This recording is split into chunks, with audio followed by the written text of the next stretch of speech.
دەم باش هێویدارم هەمی لە خۆشیە دابن ئیرۆکە ئەم لەسەر چارنویسە سەلیا فەڵەستینی حیزب الله و هەرێمێژی داخن نها تابلۆیەک دەهۆلێدایە یعنی سەرۆکێ بزاوە حەماس هاتیە کوشتن چەند مەهن ئێدی سەرۆکی حیزب اللهیژی هات کوشتن ئەو شەڕ بەردەوام دکا کێ شوونە حەسەن نەسڕڵڵاه دگرێ ئەو چوا شەڕ بەردەوام دکا استراتیژیەکی چوا دەمەشینێن تەکلیە دەناوبەرە حیزب الله و ئیرانێ و بەگشتیژی تەکلیە دەناوبەرە حرەکەتە بەرخودانە فەڵەستینی ئەنجی حرەکەتە بەرخودانە دژە ئیسرائیلی ئەمبێژن و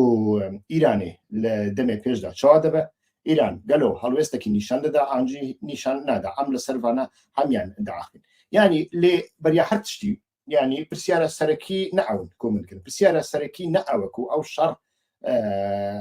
بەردەوام دەبە ئەنجی بەردەوام نابێ لێ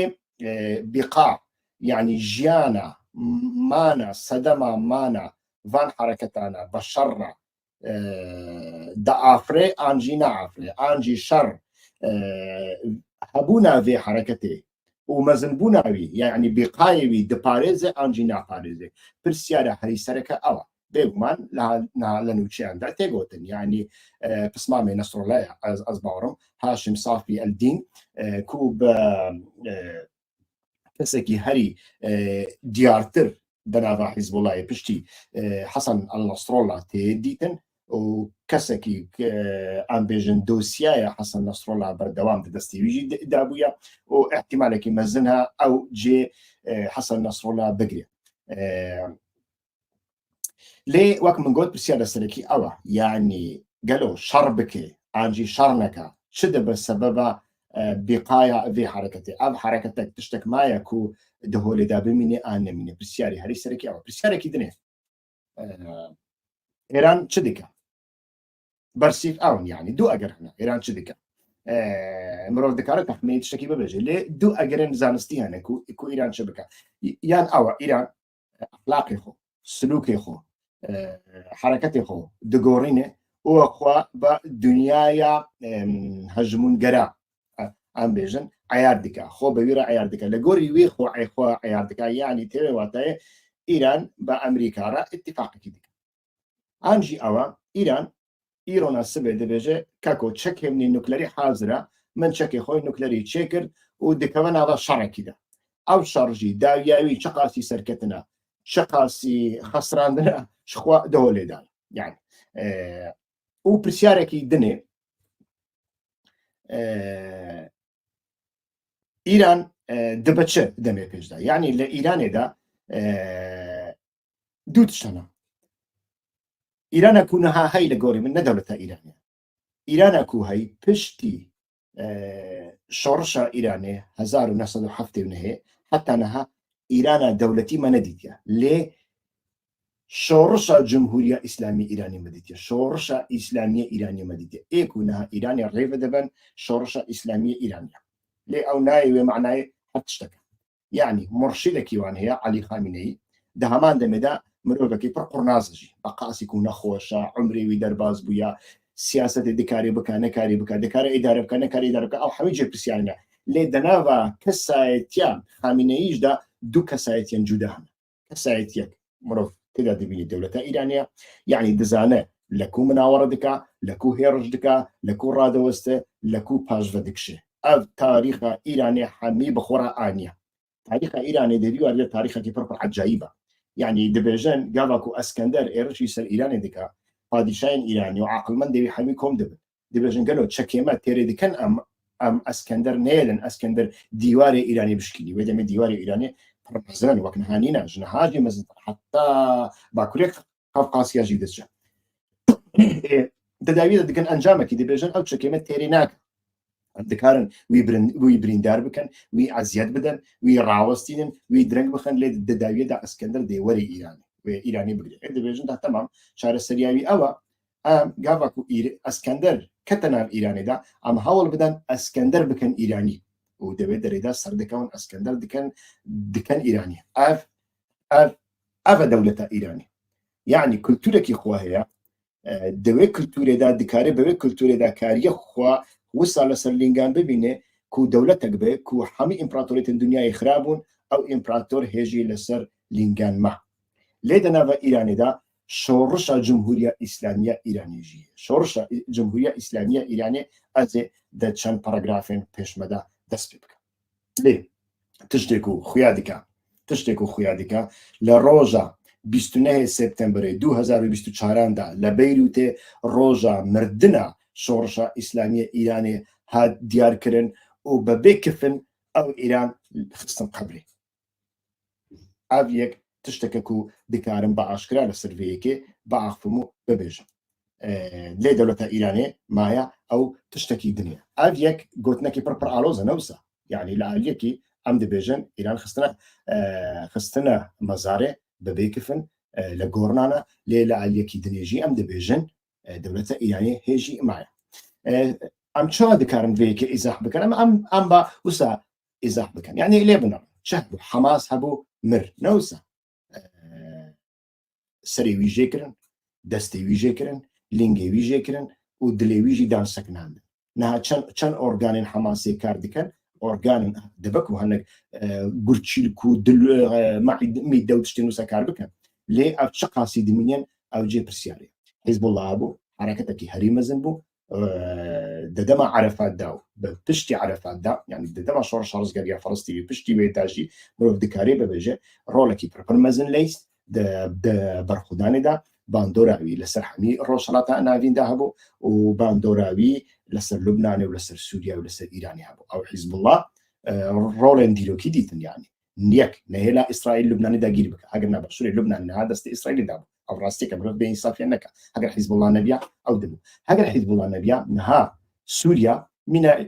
منا يعني ده السيناريو هري باش دا من ليبيا نهاد يعني دكتا دست إخوان المسلمين دا دولتك بناء بشار الأسد ندما سوريا يكي إسلامي الرج بن بحزاران جند هاتن كشتن هاتن كويدا كرن وقاچاقچيان بترولي لسر بيرن بترولي درونيشتن بقليشان لهمبري هفدو ايدي ببيرنجي دبو ولاتكي مافياي لشونا ارتش كي 500 ارتش دبو نهاجي ام نابجن رشا سوريا باشا ليه يكو نهلا سوريا بكوا وبتيجي بكوا دستي حركتها إخوان مسلمين فاشي بكيت دست داعش دي حزب الله وأنا تشتين بتشكنينا مروف نبينا ليه أو حزب الله إيرو سريوي هات جيكر بيجومان وقت حماس دينا هيجي لينجي ودستيوي معه دولة سوريا كوجبو إيراني بربر جرينجا وجرينبو نها مينا مريشكا كياكو برو بالوي هاتنا جيكر ندكاري بمشي ندكاري بفرق شقاسي هيك عن دكاري بكا أو جي برسياري عراق مايا عراقشي لشونا سريكي حفتش سري تداها برفكودشي بيقو ما از باورناكم تشتيكو إيران دخواز بكا إيرو بكا يعني مروف دكاري ببيجة مروف دكاري دفان چن هفو كان دا ببينه جمهورية شورشة إسلامية إيراني مر لدولة إيراني مايا قالوا استراتيجية إسرائيل سركتيبو بلي ونخير كان بليوي ببيجا بليوي شيا يعني إسرائيل دست كده تشتي تقينا ديناميتي لحفتي أكتوبري أنجي بشتكو حماس آجر بردا فيفتيلي لحفتي أكتوبري مالا خو مالا فلسطيني مالا حزب الله مالا إيران يجي خراكر وهتكا برخداني وإسلامي سياسي جيبر أبو صدام 6000 كس حتى نها بيكشتن غزة تبدي سر دنياي بابا ورزيلو ريسوا بابا دوي دمي وشونفا إسرائيل حتى نها دزاني تشديكا دواري عسكري ده دواري سياسي ده دواري دبلوماسي ده دواري ريخستنا كريزان ده إسرائيل دزاني شبكة لو ما عمرو دكاري بيجا إسرائيل سركتيا إسرائيل لقوري خو سركتيا ده سبيك ده غزة طارو ماركر وهيدي راوس ده يعني جاب هيك لهمبري حزب الله يفنكر نهاجي جاب فناكا أزباورو لراوستيا حتى يعني حزب الله إدارك حتى أكو غزة بعرض راكريا وإسماعيل حنية للطهراني كشت بكفركي دوتشو كشت وده هم عندما دا لسوريا إيران جربان إيران تفسيان قاوا كل كونسولوسا إيران دا للشامي وچندين جنرال مزن إيكو إدارية ساحية شردكن لو الكشتن وإيران جي خو جربان لمها ما يصير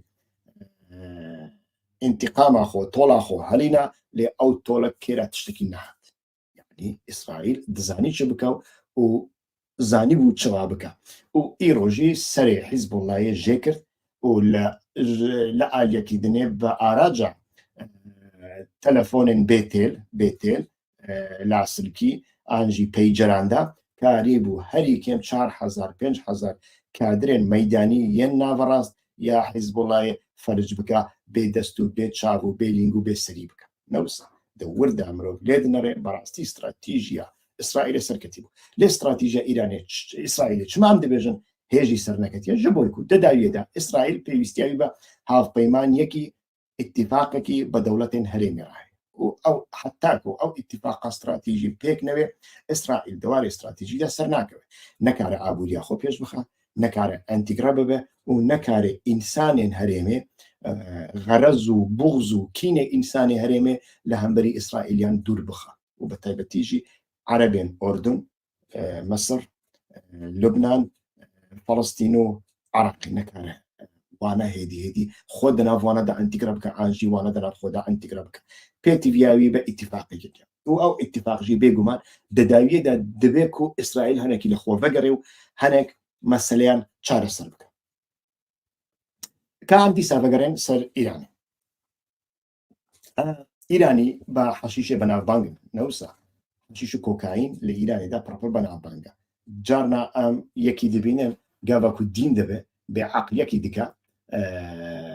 آنجی جرتکان داوێ دەبێژن ماتە حەشیشە ئیرانیان خواریە بابە گەلۆ جڤاکێن دەردۆرێ ئیرانی میلەتێن دەردۆرێ ئیرانی کورجی دەناودا عەرەبژی دەناودا فەڵەستینیش دەناودا بەبێ ئیرانی دەکارن کار بکەن ئەمژی دوو جوابێوی بەلێ هەیە جوابێوی نەخێر هەیە یعنی کارێکی پڕپڕ زەحمەتێک و بەڕاستی تو چۆ بە ئیرانی را مامەڵە دەکەین یعنی گاڤاک و شۆڕشە ئیسلامیە ئیرانی گاواکو تەپڕ خۆشێ نێزی کرد حتا ئیرانجی ینی نەتەنێ شۆڕشە ئیسلامی ئیرانی ئیران بەگشتیژ ینی دەماشاژی وسا و گاواکو تا خۆ پڕ نێزیکی ئەف کرد حەشیش دەدێتە و داویێداژی تا مەست و سەرخۆش دکە و هەری داویە سەرێتە ژێ دیکە و تەدەدێت دوژمنی خۆ تەدەدێت دوژمنی خۆ دەبێژە های دێ بخۆ و دەبژە من بەردە ئەوژی ji bo ji bo berjewendiya xwe stratejî ji bo beqaya îraniyan ji bo mana îraniyan û ji bo ku îran wek îran bimîne yadinê jî heger ku tu xwe temamen ji îranê dûr bixî wê demê qirnik û spê û êdî vîrusên xwe berdidête yani çawa Siûdiya xwe ji îranê dûr dixist إمارات عربي بس الله خرج إيران دور خست شهد سريوي حتى إسرائيل شهد سريوي كتير سريوي يعني إسرائيل جي أو تشل صالة بالدرد إيراني دناليني كيمينها عراق صدام حسين جي وصاب ليه بنرى لو ما جي بإيران را إدارة كرين براسي هنر عنده خلاص وقت من قلت نتني دمانة هذا دما شاي إيراني دا جي وصاب شای ئیرانی ji Kurdên Iraqê xwast ji mala Mustafa xwast got li hemberî Ebdulkerîm Qasim rabida Ebdulkerîm Qasim dostekî Kurdan bû û şoriş kiribû rejêma padîşatî li Rojhilata Navîncara yekemîn ew ceriband û têda sirket rejêma padîşayî rûxan rejêmekî cumhurî têda dîna û digot Iraq ji dû netewên sereke pêk tê Kurd û Ereb û destûra bingehîn hazir kiribû her mafê Kurdan dabû mala Mustafa di nava berfê dabû li penaber bû حساب جيران ندكت او فقران بغداد ولور ملا مصطفى كرباديشا وداويه دا حرد بن شاد دي ويدا ملا مصطفى بو سروكي بدكي بري سروكي بدكي نبو ليه او ايراني شاهي ايراني قلت رابع صار هلدانا كي بكلا دجي قاص اي دي صار هلدانك ناو ليك شور شايل داويه دا شور شايل جي صدام راغوت حقر كوهون كورفز بحرا كورفزي بدل ما ازي ملا مصطفى شتا خلاص ايدي وصاجي نوصا يعني لو ما اداره كرن بايرانيان بربر زحمت تو بر نزيكي وان بي حشي دنت تو بر دوري وان بي سبيو قرنكو فيروسان ددنت لو ما جي ريكي جوداترو عقلنا بيوستا دو ايران ولا تقبو امريكا د سي سالين دو ما يدا نكاري بو يك روجي ببي ايراني ليستو كيف كان رشاط نافي يعني تشتي دو هات كرن خلط نبون ها كسن كو حسابي إيراني ذكرن حسابي إيراني برشافان درباز ذكرن ولا يستوك ذكرن رشارات رافين كسن هري سركتيبه هري سركتيبه أمريكا جي أبيك أمريكا ببي إيراني كارك نكر رشارات رافين ببي إيراني كارك نكر العراق كده جبري كوزاني بو ببي إيراني أفكارنا ليه أنجامي جرينجا أمنها دمينن إيران لسه آليان و إفلاس كريا انهيار كريا يا يكمن هزي ردع آنجي هزا برپرجداني برسيفداني دناوا إيران دنما إيران بخوا لنا كونسولو سيوي دكوجن جنرالي وي دكوجن برسيفنا ميواني وي دكوجن برسيفنا ده برپرسين وي آنجي ماموستا وي زاناي وي يا زانياريا أتومي دكوجن برسيفنا ده نكمل برسيف لريكا هزن خوي بروكسي يعني هزن بابارا آنجي هزن كو كارجبو سياسة إيراني دكان دربين إيراني چند سالا کار کردیا بێگومان کار کردیا لێ ئیرۆ ژغینی حوسیان توش تەک دەستێویدا نەمای حوسیژی ئیرۆ لە سبێ بە حەتانەها ئەم لێ دەنەرن ئیسرائیل صنعاء پایتەختە حوسیان دقەلینی ئیدی ئیرۆ ناسبێ مەجبور دەبن حوسیژی چارەیەکی شخڕا ببین ئەنجی گەلەی یەمەنێ ژوانرا بێژێ کاکۆ ئەم دەوردە چ قازانج دەکەن شەڕ لە تارانەیە لە تەل ئەڤیڤە لێ بۆردومان لەورنینە بۆردومان لە سەحنایە يعني وي رويك وري أو بب يا دنيجي انهيار إفلاس السيمين يا إيرانيان دناف خلنا يعني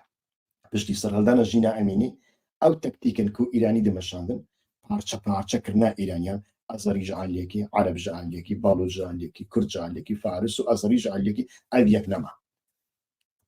جينا أميني كتشككي كردو لي سلوغاناوي جنجيان آزادي بو دروش و سلوغاني حمي إيرانيان لا أو خلقي سقزبو ل ددسبي كده أم بيجن لتبريزي أزريان جبو يسر حلدان أب يكيت يكشيكر دناغا إيراني دا إيدي يكيت يكشيكر هم جعل يكي ناسيوناليستين كرد إيكو لسرفيكي دجيان كو كرد حرتم تني بمينين ملتي دنيا حميد جمنيوانن جغيني تشيان كز دوستيوانينا هم أو بي قلزبون هم جي رجيما إيراني ببيكي بربر قلزبو ليه فايدة بينها يادو من شكستان أفخوية إيراني ده البجار دران ده أم دبينا يعني بقاسي مروفك آنين كرن كانديد حتى هردوجي كرن كانديد كود همان دميدا نزيكي ملتين إيراني حميان بون من نزيكي فارسان بون نزيكي كردان بون نزيكي أزريان ترك بون ليه ده همان دميدا أستين بجداري كرنا هالبجار دني ددي خويا كرن كو إيران دناوا خودا چه إفلاس كريو وبزغريكا يو مشروعيتي چقاسي مثلا تا ورن سر چارە سەری ئاv بەربە کو دچێ یعنی بێگومان من دە بەرنامەیە پێشێدا گوت ئاv بەروە تشتێکی دچێ ئیران خۆیەک ئالی دکاشخوا ئاندێ چەکی خۆی نوکلەری دەربخێ بێژە ئەز هەمە و ئەوژی بەبێ پشگیریە چین و رووسیا نا چین و رووسیا چ قاسی دکەون ناوێکێ ئانا ئەو جێ پرسیارەی لە گۆڕێ من ناکەن ژبێک و نەچین و نە رووسیا ناخوازن ئەو شەڕ ژوێ مەزنتر ببێ و کەسێکی شەڕکی هەرێمی ناخوازە و ئەو دەبەرژەوەندیە ئیرانیدا بەخۆشی نینە ئیران دەکارێت چاڵێکی چێ بکە لێ بەخۆ دکەوە وی چاڵی لۆ ماژی ویەکێ ناکە و چەکە نوکلەریان ئیرانێکی چ قاسی حازرە چ قاسی نەحازرە ئەوژی جێ پرسیاران یا دنێژی چەکە نوکلەری تەنێژی بەسنینە یعنی هەگەر کو هەدایەکی وسە ئیران بکە ڕەوشاوی ئابووری و ڕەوشایی وی نافخۆی ڕێکی نادا متفقێن وی پێرانینە متفقێن وی پێرانیە یعنی مەبەستە من چین و رووسیایە کوت شتێکی وسا بکە لۆ ماژی ئیران ئەس باوەڕم دەدەمێ پێشدا مەجبور دەبێ گاوان بانێژە يعني هەگەر پرۆڤاکاسیۆنێک چێ دەبێ مەجبور دەبێ گاوان باوێژێ و احتیمالە بەریا هەڵبژاردنێ ئاجی پشتی هەڵبژاردنێ اتفاقێکی بە ئەمریکا را بکە کە ئەم ژوێ زێتر نەچن پێش ژبێک و من لە بەرنامەیە پێشێدا بەحساوەیەکێک کەسێک و دخوازن دکارن لە بەرنامیان vەگەڕین و گۆداری بکەن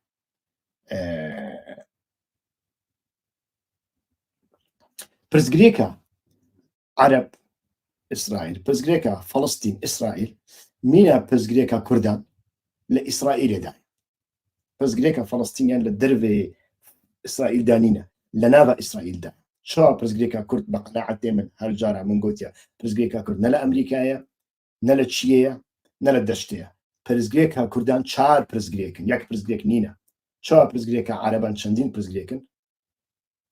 مصر تێدانینە، ئێمارات تێدانینە، سعودیا تشتێکی دنیا، سووریا تشتێکی دنیا، قەتەر تشتێکی دنیا، نەوسە هەر کەس گەوری بەرژانیا یا کوردانژی وسەیە 4 پرزیەکەن کوردان هەن. ئیرۆ لە هەنێک باژێڕێن کوردستانی شین ji بۆی حەسەن نەسڕڵڵا و فەڵەستینیان تێن کردن و لە هەنێک باژەڕێن کوردستانێژی جرتەکان دابێژن و چەپەکان ji بۆ ئیسرائیلیان لێ دەفەن چاوا لە فەڵەستینێ دخە و چاوا خوێنێ دڕژینێ نەوسە وسە لۆ ماژی کە ئەم زێتر دوور نەکەون مەسلەیە کوردان و مەسلەیە فەڵەستینیان لە ناوە ئەو دەولەتانەدانە و برزگێکەوان پێڕایە کوردجی مەجبورن پرزگێکی خۆ لە ئەنقەرە و دیمەشق یعنی شام و بەغدا و تەهرانی چارەسەرکەن فەڵەستینیژی گەرەک پرزگێکی خۆن لە ئیسرائیل چارەسەرکەن. باشە ئارگومنتی vەیەکێ چنە؟ ئارگومنتی vەیەکی ئەون لە ئیتیفاقا ئۆسلۆ بنەڕە. ئیتیفاقا ئۆسلۆ لەکوو دەرکەت؟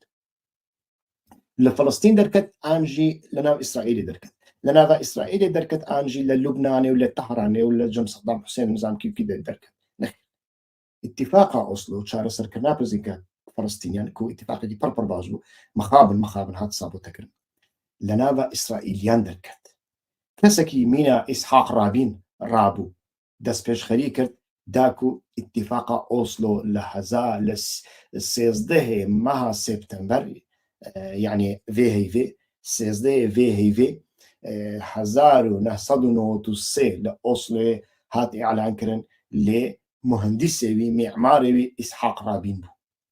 و دەناوبەرە ئیسحاق رابین و محمود عەباسێنەها ئەویەک هات ئیمزاکردن لێ بەریاوی حازرتیەوی ئیسحاق رابین یاسر عەرەفات و بیل کلنتۆنێ سەرۆکێ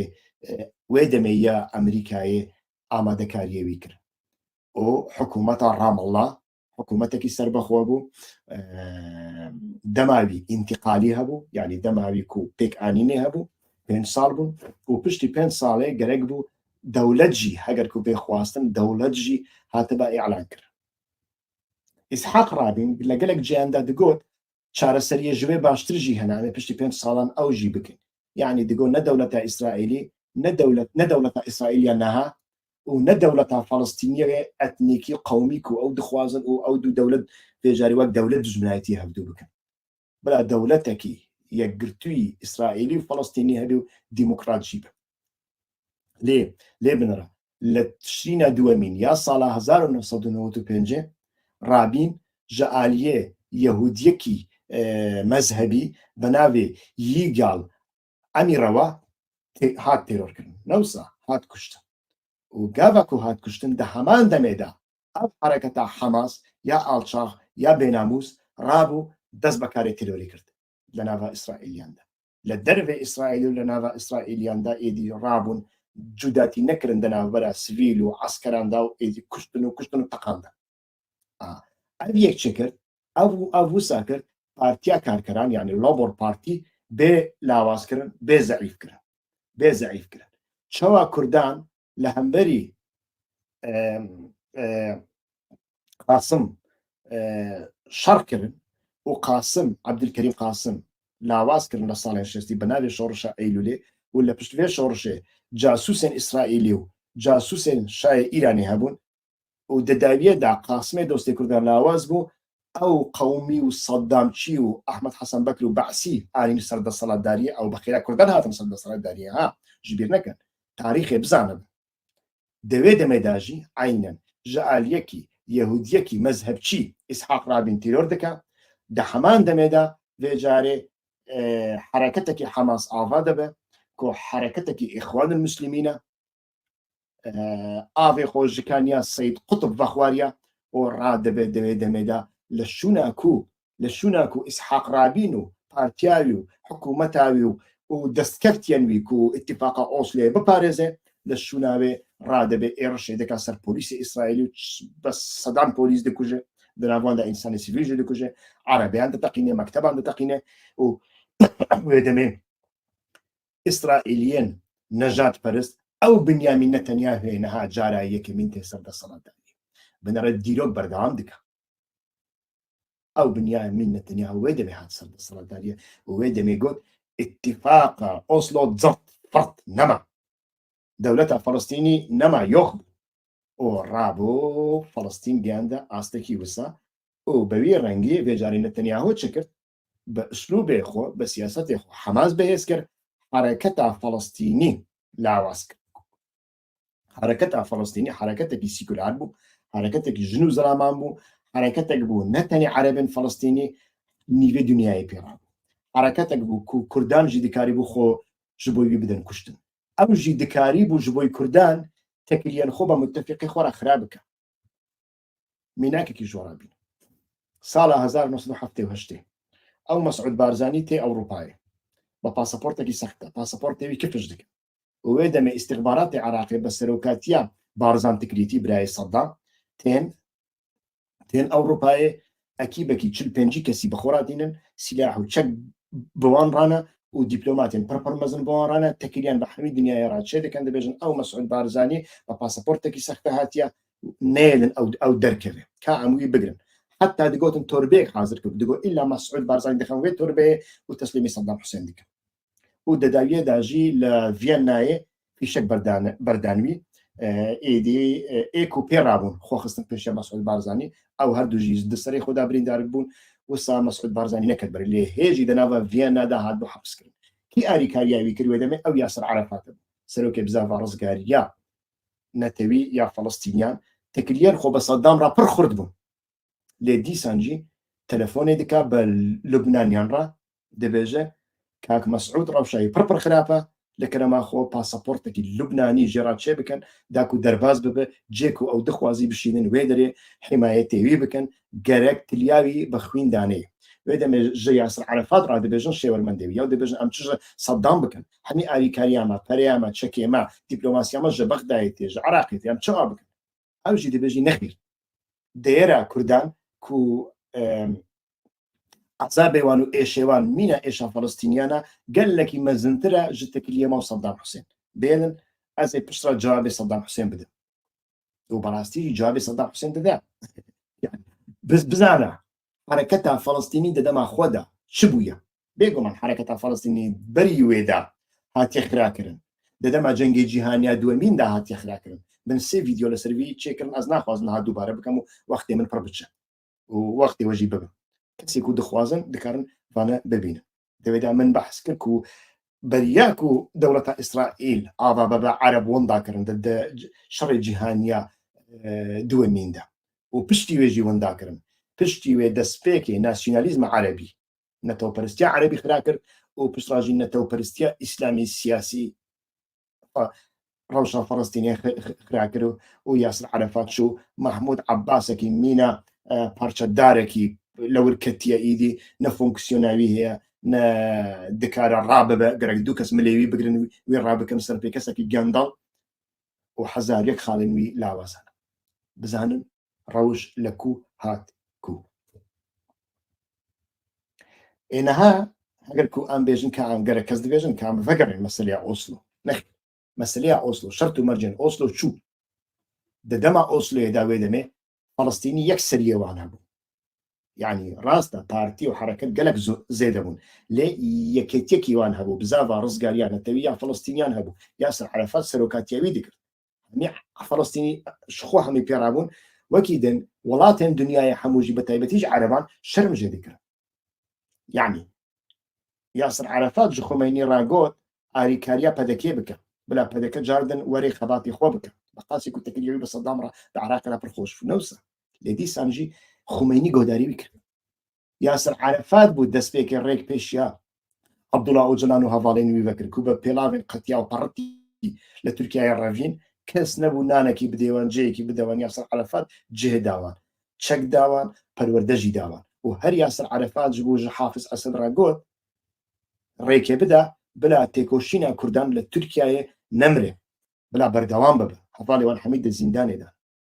يعني دولة دنيا يجي حساب جرا ذكر السروك دنيا يداجي حساب جرا ذكر مجبور دمان جوداري يكون شرمجة ذكر فرمتي ذكر نها كسكي وسلام كي شرمجة محمود عباس ذكر